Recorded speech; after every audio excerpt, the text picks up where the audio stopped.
तो नमस्ते, मेरा नाम है जुनाग ली और मैं हूं दक्षिण कोरिया का निवासी। हमारे चैनल कोरिया का लाला में आपका स्वागत है।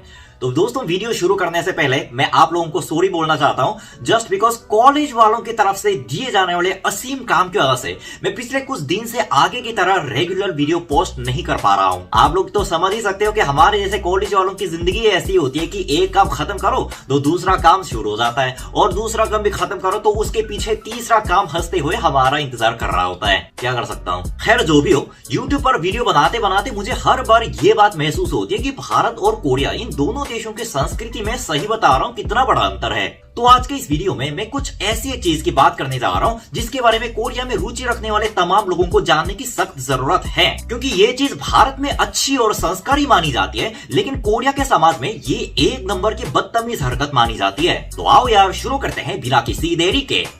तो दोस्तों, जब भी मैं भारत में अकेले घूमता हूँ तो वहां के लोग मुझे देखकर कई तरह के सवाल पूछना शुरू कर देते हैं। फॉर एग्जाम्पल, मेरी नागरिकता से लेकर मेरे नाम तक, और उनमें से जो सबसे ज्यादा पूछे जाने वाला सवाल है वो है मेरे परिवार, यानी कि मेरे मम्मी पापा को लेकर जो सवाल है वो मुझसे सबसे ज्यादा बार पूछे जाते हैं। चाहे सामने वाले बंदे से मिले हुए 10 मिनट ही क्यों ना हुए हो, भारत के लोग एक दूसरे के परिवार के जानने में बहुत ही ज्यादा एक्साइटेड रहते हैं, क्योंकि भारत के सोसाइटी में पारिवारिक संबंध को बहुत ही बड़ा महत्व दिया जाता है और भारतीय समाज में ये बात अच्छी और संस्कारी की तरह माना जाता है। इवन कैरी मिनाटी के वीडियो के अलावा परिवार का हाल पूछना भारत में एक दूसरे से बात शुरू करने का एक अच्छा टॉपिक होता है कि नहीं। वहां पे घूमते घूमते मैंने एक बात ये नोटिस की कि भारत के लोग अजनबी से पहली बार मुलाकात में भी ये सवाल पूछते हैं कि उनके मम्मी पापा क्या करते हैं। लेकिन अगर कोरिया में कोई ये हरकत करे तो सामने वाले पक्का ये सोचेगा कि आज इस बंदे ने ऐसा कौन सा नया गांजा ट्राई किया जो इस तरह का सवाल मेरे से पूछ रहा है। क्योंकि कोरिया में सामने वाले से उसके परिवार, खास करके उसके मम्मी पापा के बारे में पूछना सबसे बड़ी बदतमीज हरकत मानी जाती है।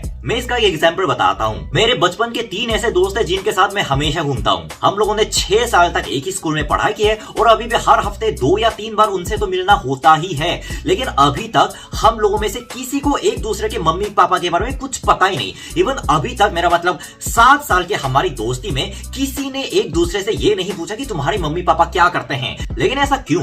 यहाँ तक सुनने के बाद आप लोग ये सोच रहे होंगे कि उसके परिवार के बारे में पूछना और खास करके उसके मम्मी पापा के बारे में सामने वाले से पूछना ये कोई बदतमीज हरकत कैसे हो सकती है। भाई, ऐसा सोचना जायज है, क्योंकि जब मुझे पहली बार ऐसा सवाल पूछा गया था ना, तो ठीक मुझे ही इतना ही झटका लगा था जितना आप लोगों को अभी मेरी बात सुन के लग रहा होगा।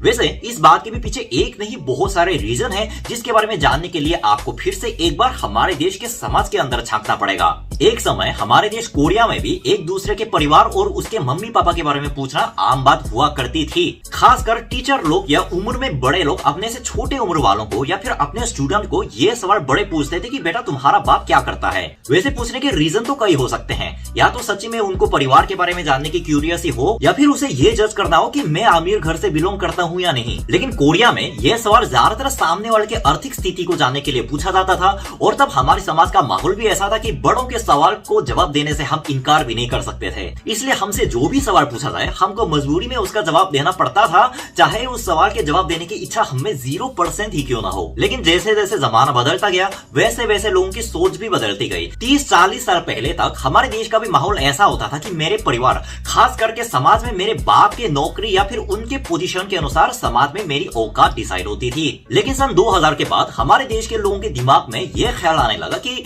समाज में मेरे पोजीशन तो मेरे खुद के स्किल के आधार पर डिसाइड होना चाहिए, ना कि मेरे फैमिली और ना कि मेरे बाप के पोजीशन के आधार पे। और तब से हमारे देश में सरकार के द्वारा बहुत सारे ऐसे विज्ञापन दिखाए गए कि सामने वाले से उसके मम्मी पापा के बारे में ना पूछे, सामने वाले से उसके परिवार के बारे में पूछना बदतमीज हरकत है।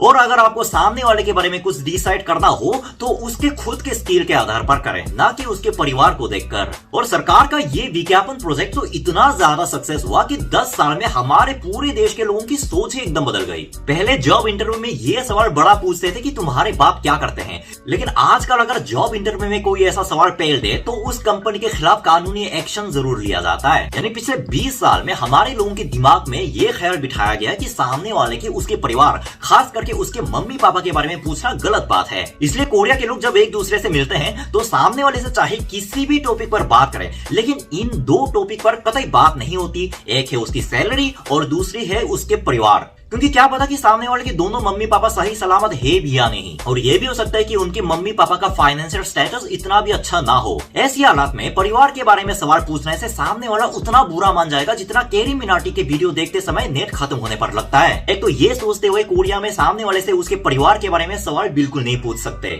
और बाई चांस अगर मेरे पापा के बहुत अच्छे बिजनेस है भी, बाई चांस मेरे फैमिली के फाइनेंशियल स्टेटस अच्छा हो, तो भी हम कोरिया के लोग पहली मुलाकात में ऐसी बातें शेयर नहीं करते, क्योंकि ऐसी बातें बोलने से सामने वाले को ये लगेगा कि ये बंदा अपनी स्किल की बातें ना कर कर अपनी परिवार की बातें करके दिखावा कर रहा है। छी, कैसी तरह का बंदा है भाई ये। ठीक इसी माहौल के चलते कोरिया में अभी तक मैंने जितने भी जगह काम किया, जितने भी नए लोगों से मिला, कहीं पर किसी ने भी, चाहे वो मेरे से उम्र में कितना भी बड़ा क्यों ना हो, मेरे परिवार और मेरे मम्मी के बारे में कतई सवाल नहीं पूछा। लेकिन क्या विज्ञापन ही इस माहौल का एकमात्र कारण है? मुझे तो भाई ऐसा नहीं लगता, क्योंकि हमारे सोच को बनने में विज्ञापन से ज्यादा भूमिका निभाती है बचपन की सीख। यानी बचपन में हमारे मम्मी पापा हमें जो बातें सिखाते हैं और जो चीजें करने से हमें मना करते हैं। तो मैं अपने बचपन की एक कहानी सुनाता हूँ। जब हम मोहल्ले के दोस्तों के साथ खेलते थे तो हमको अपनी मम्मी पापा की तरफ से ये बताया जाता था कि जब तक मम्मी पापा के बीच में दोस्ती ना हो तब तक दोस्त के घर पे तब ना जाना जब उसके घर पे मम्मी पापा हों।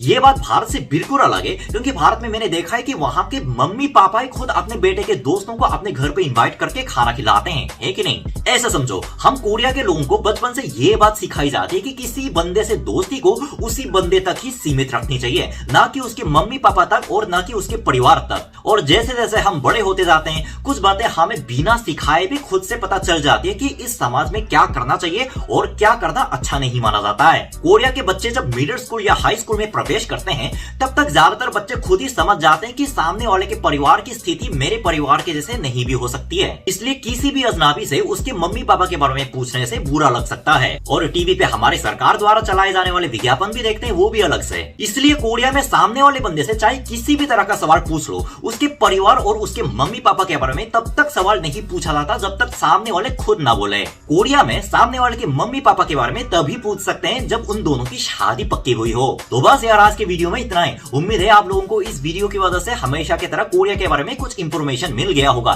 तो मैं वापस आऊंगा और मजेदार वीडियो के साथ। तब तक सावधान रहने का, सुरक्षित रहने का। जय हिंद के साथ जय साउथ कोरिया।